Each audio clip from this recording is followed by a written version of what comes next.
దాసనికి ఎంతో వందనాలు సూత్రాలు. ఈ సాయంత్రం సమయంలో మరొకసారి మీ బిడ్డలతో కలుసుకొని ఈ విధంగా ఎల్ఐసి ప్రేయర్ ఫెలోషిప్ లో నేను మీ వాక్యాన్ని పంచుకునేటటువంటి నేను మరి అవకాశాన్ని మీరు ఇచ్చిన దాన్ని బట్టి మీకు వందనాలు. ప్రభా, మీ వాక్యంతో నన్ను మమ్మల్ని దర్శించండి. నా మాటలు నా తలంపులు దేనికి పనికిరాని ప్రభా, మీరే మీ పరలోకపు సింహాసనం ఉండి మా జీవితాలకి కావాల్సినటువంటి శ్రేష్టమైనటువంటి మీ వాక్యాల్ని మాకు దయచేసి మీ వాక్యంలో ఉన్నటువంటి మేలు మేము అనుభవించేదానికి మీరు కృప చూపమని మమ్మల్ని అందరినీ మీ కాపుదలకు అప్పగించుకుంటూ ప్రతి ఆటంకాలని లయం చేస్తూ యేసుక్రీస్తు ప్రభు వారి పరిశుద్ధమైనటువంటి నామంలో స్తుతిస్తూ ప్రార్థిస్తున్నాం తండ్రి, ఆమేన్. మరి మొట్టమొదటిగా ఈ అవకాశం ఇచ్చినటువంటి ఎల్ఐసి ప్రేయర్ ఫెలోషిప్కి నేను కృతజ్ఞతలు తెలియజేస్తూ ఉంటున్నాను. అదేవిధంగా ఇస్రాయేల్ సార్కి కూడా మరి ఈ కృతజ్ఞతలు తెలియజేస్తూ ఉంటున్నాను. ఈరోజు దేవుడు మనకు ఒక మంచి అవకాశాన్ని ఇచ్చారు. కొత్త నూతన సంవత్సరంలోకి మనం ప్రవేశింపబడ్డాం. కాబట్టి అందరికీ కూడా 2026 నూతన సంవత్సర శుభాకాంక్షలు తెలియచేస్తూ మరి ఈ వాక్యాన్ని మనము ధ్యానం చేసుకుందాం. ఈరోజు మన టాపిక్ ఏంటంటే God's promise and its fulfilment. దేవుని వాగ్దానము, దాని నెరవేర్పు. దానికి సంబంధించి 2 వాక్యాలు మనం చదువుకున్నాం. 2 పేతురు రాసిన పత్రిక 1వ అధ్యాయం 4వ వచనంలో ఆయన మనకు అమూల్యములను అత్యధికములైన వాగ్దానములను అనుగ్రహించి ఉన్నాడు. నూతన సంవత్సరంలో మరి నూతన తీర్మానాలు మనం చేసుకుని ఉండి ఉంటాం. అదేవిధంగా నూతన వాగ్దానాలు కూడా మనం పొందుకొని ఉంటాం. అయితే ఈ వాగ్దానాలు, మనం పొందుకునేటువంటి వాగ్దానాలు, దేవుని వాక్యము, దేవుని వాగ్దానాలు అవి ఎంత గొప్పవి అని అంటే అవి అమూల్యమైనవి, అవి అత్యధికములైనవి. అమూల్యము అని అంటే వెల కట్టలేనిది. నా జీవితంలో 1195లో దేవుడు ఒక వాగ్దానాన్ని ఇచ్చాడు. ఆ వాగ్దానము నేను పొందుకొని ఇప్పటికీ 30 years అవుతా ఉంది. నా జీవితంలో ఎదురయ్యేటటువంటి ప్రతి కష్టంలో, ప్రతి బాధలో, ప్రతి నిరాశలో ఆ వాగ్దానం నాకు గుర్తొస్తుంది. అప్పుడు నాకు అనిపించింది, దేవుడు ఇచ్చేటటువంటి వాగ్దానాలు ఏదో అది 1 సంవత్సరం పాటు మాత్రమే అవి ఉంటాయనంటే కానే కాదు. మన జీవిత కాలము మట్టుకు కూడా ఆ వాగ్దానాలు దేవుడు మనకి ఇచ్చి ఉంటున్నాడు. కాబట్టి ఈ వాగ్దానాల యొక్క విలువ మనం గ్రహించగలిగితే, దేవుని వాక్యాన్ని మనం ఏ విధంగా మన జీవితాలలో దాన్ని అన్వయించుకొని జీవిస్తే దేవుడిచ్చినటువంటి వాగ్దానాలు ఏ విధంగా మనము సంపాదించుకోవచ్చో, మన జీవితాల్లో పొందుకోవచ్చో మనం తెలుసుకోవచ్చు. 2 కొరింథీ రాసిన పత్రిక 1వ అధ్యాయం 20వ వచనంలో మనం చూసినట్లయితే, దేవుని వాగ్దానములు ఎన్ని అయినను అన్నియు క్రీస్తునందు అవునున్నట్టుగానే ఉన్నవి. మరి కింద మనం చూసినట్లయితే ఆమేన్ అని ఉన్నవి. అవి ఆయన వలన నిశ్చయములై ఉన్నవి. దేవుని వాగ్దానము మనం చూసినట్లయితే మనము నూతన సంవత్సరంలో కొన్ని వాగ్దానాలు తీసుకుంటూ ఉంటాం. కొన్ని సంఘాలలో వాగ్దానాలు ఇస్తూ ఉంటారు. అయితే అక్కడ ఇచ్చేటటువంటి వాగ్దానాలలో ఒక్క ఆశీర్వాదమే మనకు కనబడుతుంది. ఎందుకంటే ఆ కార్డ్స్లో దేవుని వాగ్దానం రాసేటప్పుడు ఆశీర్వాదం మాత్రమే రాస్తారు, కానీ ఆ ఆశీర్వాదాన్ని పొందుకోవాలంటే ఏం చేయాలో అనేటువంటి ఆజ్ఞను సాధారణంగా మర్చిపోతూ ఉంటారు. దేవుని వాగ్దానంలో మనము గమనించినట్లయితే సాధారణంగా ప్రతి ఒక్క వాగ్దానంలో ఒక ఆజ్ఞ అనేది ఇమిడి ఉండటం మనం చూస్తాం. ఎప్పుడైతే దేవుడిచ్చినటువంటి ఆ వాగ్దానంలో ఉన్నటువంటి ఆ ఆజ్ఞను మనం పాటిస్తామో తప్పకుండా ఆ వాగ్దానము మన జీవితాలలో నెరవేర్చుట మనము చూడగలము. ఇక్కడ దేవుని వాగ్దానాలు 2 విధాలుగా మనకు కనబడతాయి బైబిల్ గ్రంథంలో. మొదటిది అందరికీ ఎవరికైనా సంబంధించినటువంటి వాగ్దానాలు. రెండవది ప్రత్యేకంగా దేవుడు తన భక్తులకు ఇచ్చినటువంటి వాగ్దానాలు. ఉదాహరణకి మనం చూసినట్లయితే అందరికీ ఇచ్చినటువంటి వాగ్దానాలు మనం చూసినట్లయితే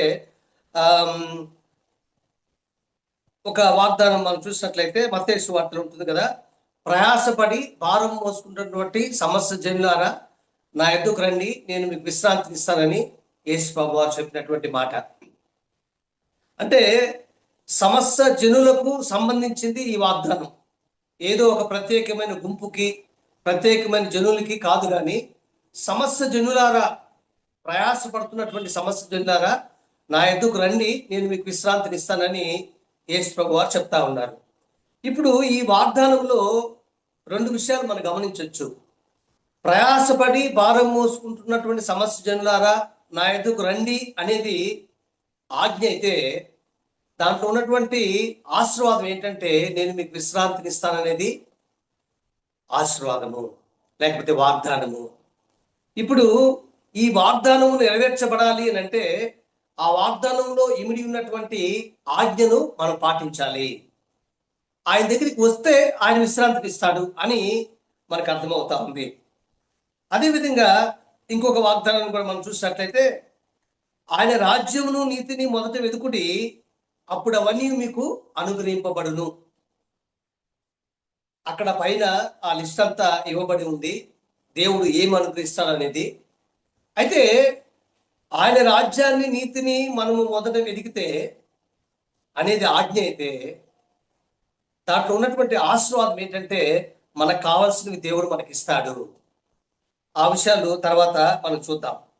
రెండవదిగా మనం చూసినట్లయితే దేవుడు తన భక్తులకి వాగ్దానం చేశాడు. అబ్రహాంకి దేవుడు వాగ్దానం చేశాడు, ఇస్సాకుకి దేవుడు వాగ్దానం చేశాడు, యాకోబుకి దేవుడు వాగ్దానం చేశాడు. అవి వారికి ఇవ్వబడినటువంటి ప్రత్యేకమైనటువంటి వాగ్దానాలు. అయితే మనము కొంతమంది భక్తులు వాళ్ళు ప్రత్యేకంగా దేవుడు ఇచ్చినటువంటి, తన భక్తులకి ఇచ్చినటువంటి వాగ్దానాలను కూడా రేమాగా పొందుకున్నటువంటి విషయము మనకు కనబడతా ఉంటుంది.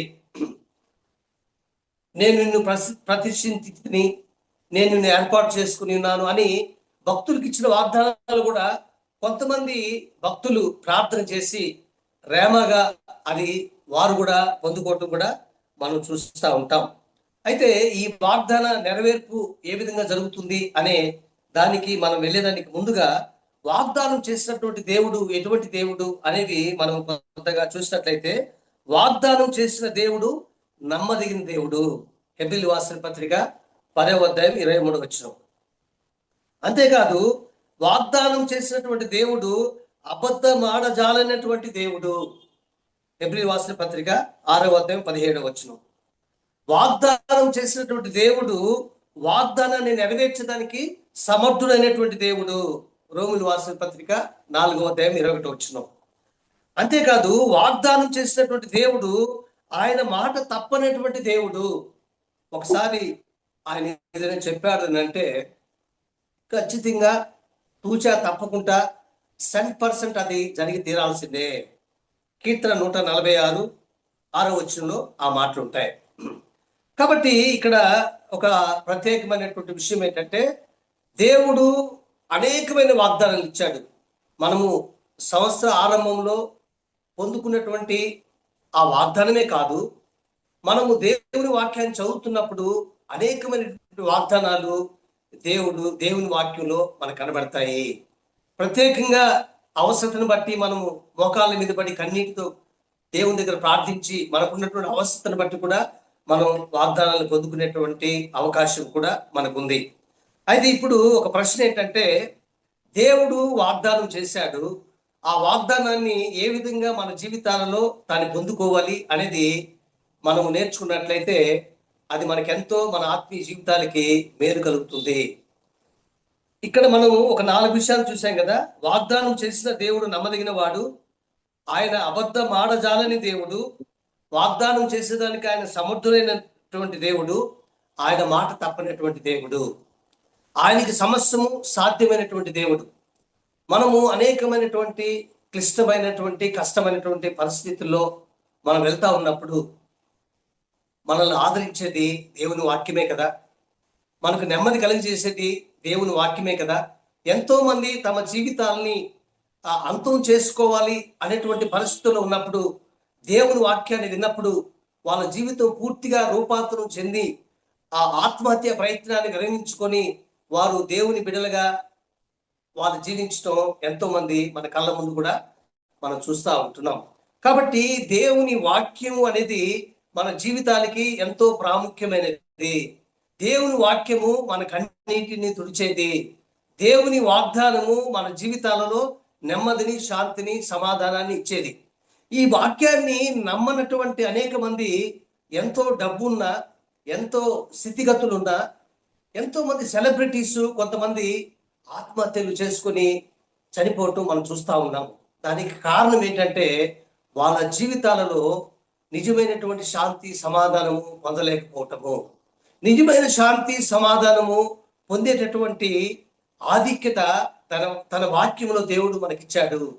కాబట్టి మనకున్నటువంటి కష్టం ఏదైనా సరే, మనకున్నటువంటి సమస్య ఏదైనా సరే, మనం దేవుని దగ్గరకు వచ్చినప్పుడు దేవుడు ఆ సమస్యని తీర్చే దేవుడుగా ఉంటున్నాడు. ఈరోజు ఒక వాగ్దానాన్ని మనం చూద్దాము. ఏ విధంగా ఆ వాగ్దానంలో ఉన్నటువంటి ఆజ్ఞను మనం పాటించినప్పుడు దేవుడు ఆ ఆశీర్వాదం మనకి ఇస్తాడు అనే విషయాన్ని మనం చూద్దాం. మత్తయి సువార్త 6వ అధ్యాయము 33వ వచనం మనం చూసినట్లయితే, ఆయన రాజ్యమును నీతిని మొదట వెదుకుడి, అప్పుడు అవన్నీ మీకు అనుగ్రహింపబడును. ఇది ఎవరికైనా ఇచ్చినటువంటి వాగ్దానం. ఎవరైనా సరే దేవుని రాజ్యాన్ని, దేవుని నీతిని మొదట వెదికితే అప్పుడు అవన్నీ కూడా ఆయన అనుగ్రహిస్తా అంటున్నాడు. అవన్నీ అనంటే పైన ఉంటుంది. ఏమి తిందుమో అని మీ ప్రాణమును కూర్చి అనెను, ఏమి ధరించుకుందుమో అని మీ శరీరం కూర్చి చింతింపకుడి, ఇవన్నీ మీకు కావాలని మీ పరలోకపు తండ్రికి తెలుసును. ఆకాశ పక్షులు చూడండి, అవి విత్తవు, కోయువు, కొట్లలో కూర్చుకునవు, ఆయనను మీ పరలోకపు తండ్రి వాటిని పోషించుచున్నాడు కాడా, మీరు పక్షుల కంటే శ్రేష్ఠులు అని అక్కడ చెబుతూ, అక్కడ కింద ఆయన అంటా ఉన్నాడు, ఆయన రాజ్యాన్ని నీతిని మొదట వెదుకుడి, అప్పుడు అవన్నీ మీకు అనుగ్రహింపబడును. మన జీవితాల్లో కావలసినటువంటి అవసరతలు మనకు తీర్చబడాలి అని అంటే, మన అనుదినపు అవసరతలు తీర్చబడాలి అని అంటే, అక్కడ ఆ దేవుని వాగ్దానంలో ఉన్నటువంటి ఆజ్ఞ ఏంటంటే దేవుని రాజ్యమును నీతిని మొదట వెతకాలి. ఇప్పుడు మీరేమంటారంటే, దేవుణ్ణి వెతుకుతున్నాం కాబట్టే కదా మేము ఈ గుడికి వచ్చాము అని మీరు అనవచ్చు. దేవుణ్ణి వెతుకుతున్నాం కాబట్టే కదా దేవుని వాక్యాన్ని మేము చదువుకుంటున్నాము. దేవుణ్ణి వెతుకుతున్నాము కాబట్టే కదా ప్రతి ఆదివారము మేము మందిరానికి వెళ్తున్నాము అని ఒకవేళ మీరు అనొచ్చు. అయితే దేవుని వాక్యంలో మనము జాగ్రత్తగా గమనించినట్లయితే దేవుణ్ణి వెతుకుతున్నాం, దాంట్లో ఎటువంటి సందేహం లేదు. దేవుణ్ణి వెతుకుతున్నాం కాబట్టి ఈరోజు ఇంతమంది మనం ఇక్కడ చేరి ఈ గుడికి మనం ఏర్పాటు చేసుకున్నాం. కానీ దేవుని వాక్యంలో ఏముంది అనేది మనం గమనించినట్లయితే మొదట వెతుకుడి అనేటువంటి మాట అక్కడ మనకు కనబడతా ఉంది. ఆయన రాజ్యము నీతిని వెతుకుతున్నాం, కానీ దేవుని వాక్యంలో ఉన్నటువంటి ఆజ్ఞ ఏంటంటే మొదట వెతకాలి. కాబట్టి మనల్ని మనం ప్రశ్నించుకున్నట్లయితే మొదట వెతుకుతున్నామా? దేవుని సన్నిధిని, దేవుని రాజ్యాన్ని మనము మొదట వెతకాలి. ఉదాహరణకి మనం చెప్పుకున్నట్లయితే 2026లోకి మనం వచ్చాం. 2025లో ఆ సంవత్సరం అంతా కూడా ఎన్నో ఆదివారాలు ఉన్నాయి. ఈ ఆదివారాల్లో అన్ని ఆదివారాలు మనం దేవుని మందిరానికి వెళ్ళామా? ఈ 2025లో ఎన్నో సాటర్డేస్ ఈ విధంగా LEF ప్రేయర్ ఫెలోషిప్ జరిగింది. అయితే అన్ని ప్రేయర్ ఫెలోషిప్ మీటింగ్స్ మనం అటెండ్ అయ్యామా? ఇక్కడ ఆగి ఒక మాట నేను చెప్తాను.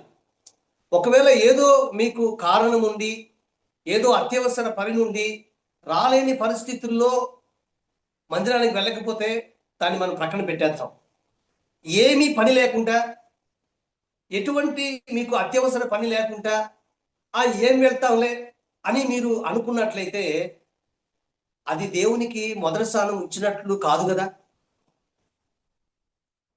ఇంకా కొద్దిగా లోతుకి మనం వెళ్ళినట్లయితే, సరే మీరు అనొచ్చు, మేము ప్రతి ఆదివారం తప్పకుండా మందిరానికి వెళ్ళాము అండి అని మీరు అనొచ్చు.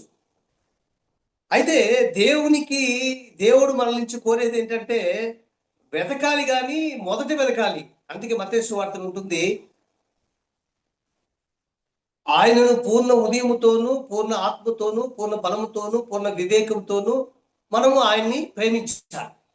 అంటే పూర్ణంగా, పరిపూర్ణంగా, పూర్తిగా, అన్నిటికంటే ముఖ్యంగా, అన్నిటికంటే ప్రథమంగా ఆయన్ని మనము వెతుకుతున్నామా అనేది మనం చూసినట్లయితే, ఒకే ఒక విషయాన్ని మనం చూసినట్లయితే మనకు అర్థమైపోతుంది, మనం దేవుణ్ణి మొదట వెతుకుతున్నామా, లేకపోతే మనకున్నటువంటి ప్రాధాన్యతలు, దేవుని సన్నిధి అనేది అది చాలా ఎక్కడో చివరిగా ఉందా అని మనం చూసినట్లయితే, మనం మందిరానికి వెళ్ళాము, మంచిదే, కానీ సమయానికి వెళ్ళామా? ప్రశ్న. సమయానికి వెళ్ళకపోవటానికి కారణము ఏదైనా బలమైన కారణం ఉందా? లేదు. ఈరోజు మనం ఆఫీస్కి మనం వెళ్తున్నామంటే ఎన్ని పనులున్నా సరే, ఒక్కోసారి ఒకవేళ బ్రేక్ఫాస్ట్ చేసేదానికి సమయం లేకపోయినా సరే మనము ఆఫీస్కి సమయానికి వెళ్ళాలని మనము ఎంతో ప్రయాసపడతాం, మంచిదే. అంటే అక్కడ ఒక బాధ్యత అనేది, ఎవరో మనల్ని గుర్తించేవారు ఒకరు ఉన్నారని మనకు అర్థమవుతా ఉంది. అక్కడికి ఎవరికో మనం జవాబుదారీతనం చెప్పాలనేటువంటి విషయం మనకు అర్థమవుతా ఉంది. అయితే లోక సంబంధమైనటువంటి ఒక అధికారికే, ఒక సిస్టమ్కే మనము లోబడుతున్నామే. అయితే మనం స్తుతించినటువంటి దేవుడు, ఆయన అన్నిటికంటే ముఖ్యంగా నన్ను ప్రేమించండి, నన్ను వెతకండి అని చెప్తున్నటువంటి ఆ దేవుణ్ణి మనం నిజంగా ప్రేమిస్తే మనము సమయానికి దేవుని సన్నిధికి వెళ్తాము. ఇప్పుడు ఒక పాత్రలో మనము రైస్ వేసామనుకోండి, ఆ రైసు మనము స్టవ్ మీద పెట్టాము, ఆ రైస్ ఉడికిందా లేదని చెప్పి చూసేదానికి అన్ని మెతుకులు వెతకాల్సినటువంటి అవస్థ లేదు. ఏదో ఒక మెతుకు తీసి ఉడికిందా లేదని చూస్తారు. ఒక మెతుకు ఉడికితే అన్నమంతా ఉడికినట్లే. అదేవిధంగా ఇది ఒక మెచ్చుకు ఒక ఉదాహరణ. నిజంగా మనం దేవుణ్ణి ప్రేమిస్తున్నాము, దేవునికి మొదటి స్థానాన్ని ఇస్తున్నాము అని అంటే అనేకమైనటువంటి ఇటువంటి పరీక్షలు మనం చేసుకోవచ్చు. అయితే దేవుని సన్నిధికి వెళ్తున్నటువంటి ఆ పరిస్థితుల్లో సమయానికి మనం వెళ్ళటం లేదు అని అంటే, ఏ కారణం లేకుండా అకారణంగా మనం దేవుని సన్నిధికి వెళ్ళటం లేదు అని అంటే, అది దేవుని సన్నిధి మనం ప్రేమించలేటం లేదనేదే కదా అర్థము. నేను ఎదిగినటువంటి ఒక దైవజనుడు ఉన్నాడు. ఆయన కాలేజ్ డేస్లో ఒక ఎడ్యుకేషన్ టూర్కి వెళ్ళాల్సినటువంటి అవస్థ ఏర్పడింది. చాలా ఇంపార్టెంట్ ఎడ్యుకేషన్ టూర్, అది తప్పకుండా వెళ్ళాలి.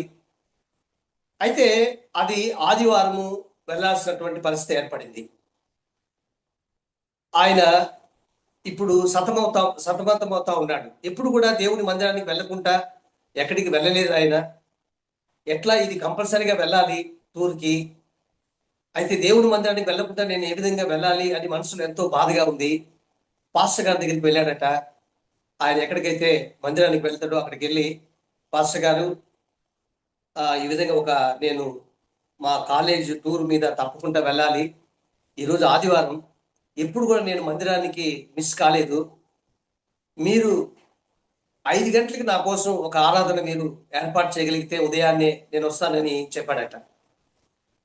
ఆయన ఆసక్తిని చూసి ఆ పాస్టర్ గారు, సరే బాబు రండి, నేను మీకోసం ప్రత్యేకంగా ఆరాధన ఏర్పాటు చేస్తున్నా 5 గంటలకి అని అన్నాడట.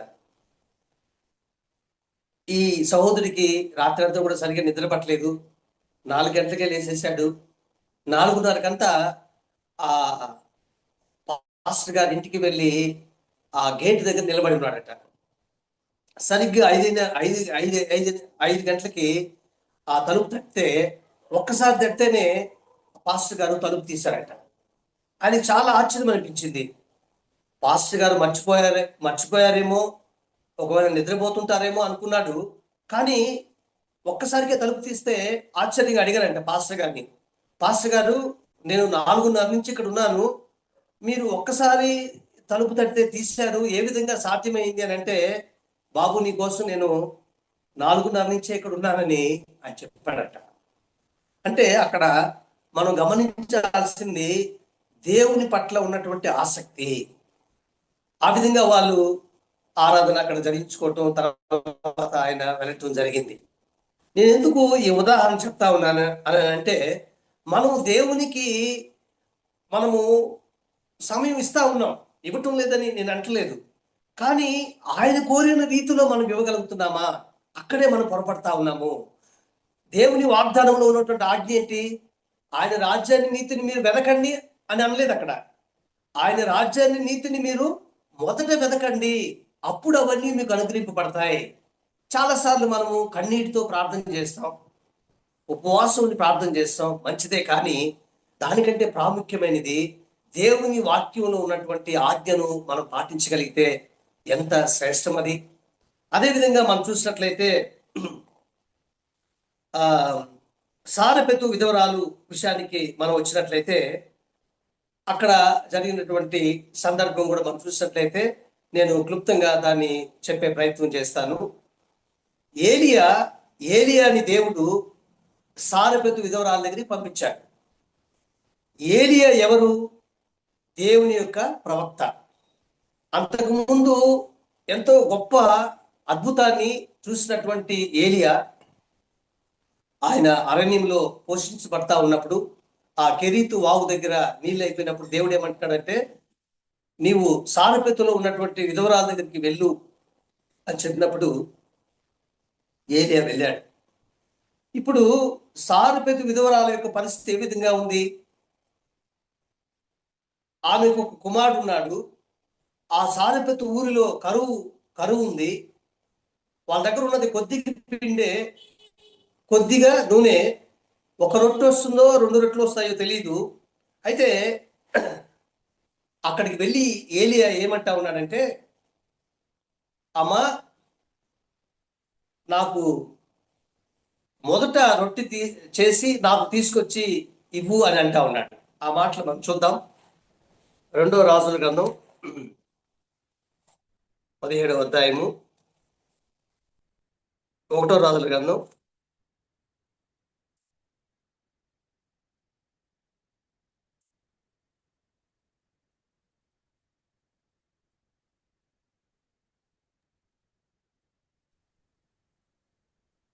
6. నేను కొన్ని వాక్యాలు చదువుతాను. అందుకామె, నీ దేవుడైన యెహోవా జీవము తోడు, తొట్టులో పట్టెడు పిండియు బుడ్డిలో కొంచెం నూనెయు నా ఎదురున్నవే గాని అప్పం ఒకటైనను లేదు. మేము చావక ముందు నేను ఇంటికి పోయి వాటిని నాకును నా బిడ్డకును సిద్ధము చేసుకున్న వాళ్ళని కొన్ని పుల్లలు ఏరుటకే వచ్చిన నేను. అప్పుడు ఏలియా ఆమెతో ఇట్లా, నేను భయపడవద్దు, పోయి నీవు చెప్పినట్లు చేయము. అయితే అందులో నాకు ఒక చిన్న అప్పము మొదట నా ఎద్దుకు తీసుకుని రమ్ము. మొదట అనేటువంటి మాట మనము గమనించాలి. తర్వాత నీకును నీ బిడ్డకును అప్పములు చేసుకునము. భూమి మీద యెహోవా వర్షము కురిపించే వరకు ఆ తొట్టులో ఉన్న పిండి తక్కువ కాదు, బుడ్డిలో నూనె అయిపోదని ఇశ్రాయేలు దేవుడైన యెహోవా సెలవిచ్చి ఉన్నాడనెను. అంతటా ఆమె వెళ్ళి ఏలియా చెప్పిన మాట చొప్పున చేయుగా అతడును ఆమెయు ఆమె ఇంటి వారును అనేక దినములు భోజనం చేయించు వచ్చిరి.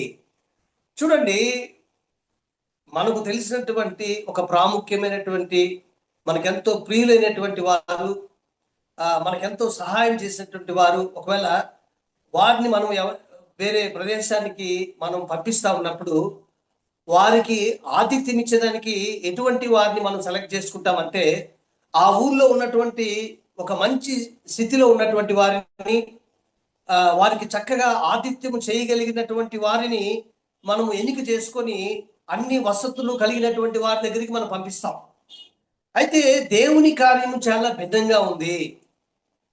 దేవుడు సాక్షాత్తు సర్వ సృష్టికర్త అయినటువంటి దేవుడు తన ప్రవక్తని, తన దాసుని ఎవరి దగ్గరికి పంపుతా ఉన్నాడంటే, ఒక పూట కూటి కొరకు కూడా ఆహారం సరిగ్గా లేనటువంటి ఒక బీద విధవరాల దగ్గరికి ఆయన పంపుతా ఉన్నాడు.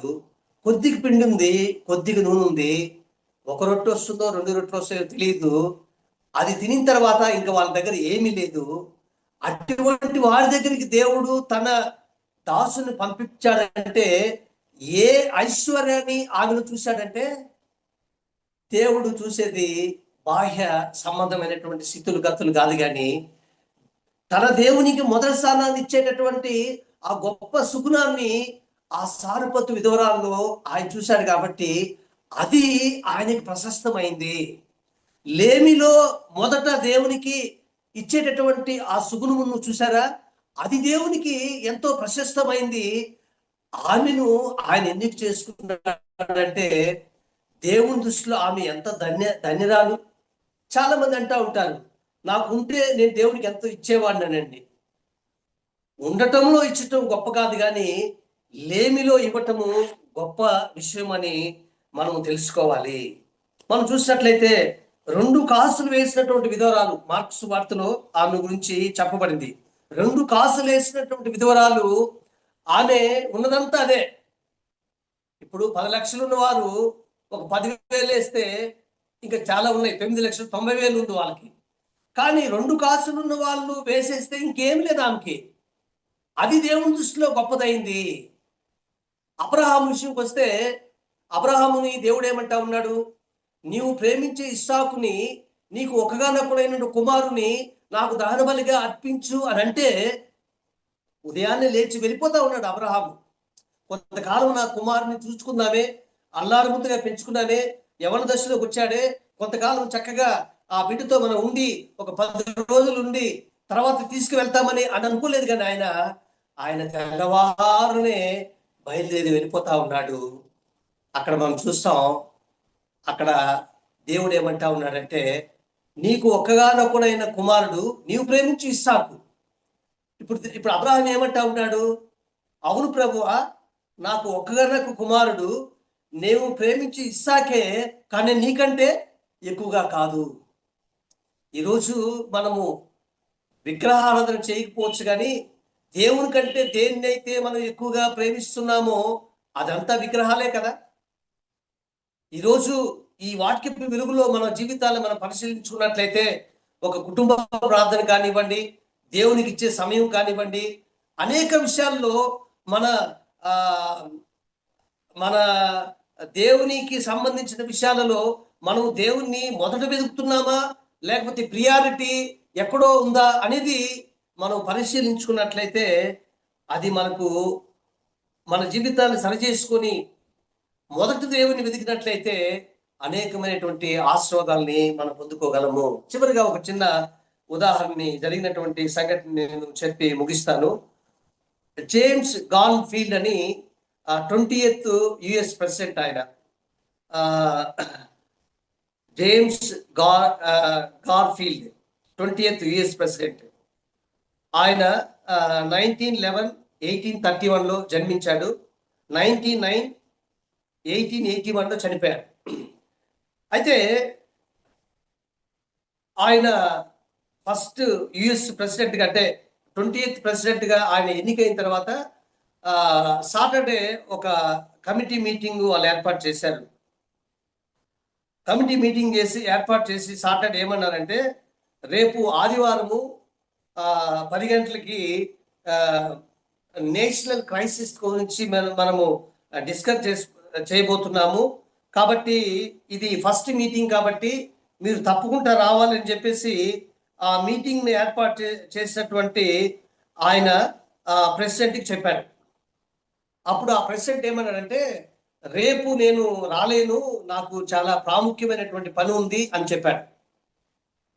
అప్పుడు ఆ కమిటీ మీటింగ్ ఏర్పాటు చేసినటువంటి అధికారి ఏమన్నాడంటే, లేదండి మీరు తప్పకుండా రావాలి, ఎందుకంటే ఇది ఫస్ట్ మీటింగ్, ఇది నేషనల్ క్రైసిస్ గురించి మనం డిస్కస్ చేస్తా ఉన్నాం, అయినా నేను తెలుసుకోవాలనుకుంటున్నాను, మీకు అంత దీనికంటే అంత ప్రాముఖ్యమైనటువంటి పని ఏముంది అని అన్నప్పుడు ఆయన ఒక మాట అంటాడు. అదేంటంటే,